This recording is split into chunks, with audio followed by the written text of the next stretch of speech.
Dr. Padma Gurmet, a healer who revived a dying legacy. In the silence of the Himalayas, a 2,500-year-old healing tradition was dying. Sowa-Rigpa, listening to the pulse, curing with rare herbs. Dr. Padma Gurmet believed that some legacies are too sacred to lose. His journey as preserver of Sowa-Rigpa started at a very young age.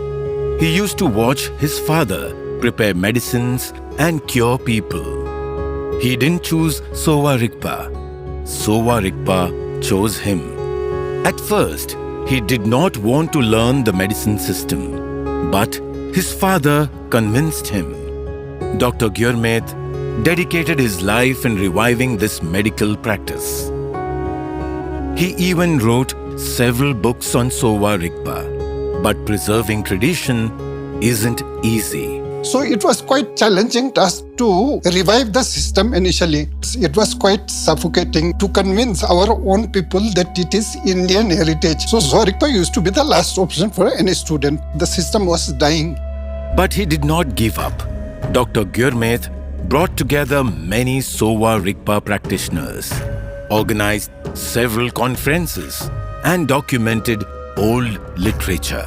His request to Honorable Prime Minister led to the establishment of the National Institute of Sowa-Rigpa at Leh. But the struggle did not end here. In 2014, I got a press release from Chinese Embassy in India, where they have clearly mentioned that China will claim for Tibetan medicine in UNESCO as intangible cultural heritage of China. Dr. Gurmet collected all the references, supporting documents, and prepared a dossier. In this long journey, Dr. Gurmet was supported by many people. My family has to sacrifice a lot. Almost 25 years, I has hardly taken any holiday. When my father was in good health condition, he used to tell, "Medicine Buddha is with you. If you are doing a noble task, one day you will achieve." A new generation is turning back to an ancient wisdom.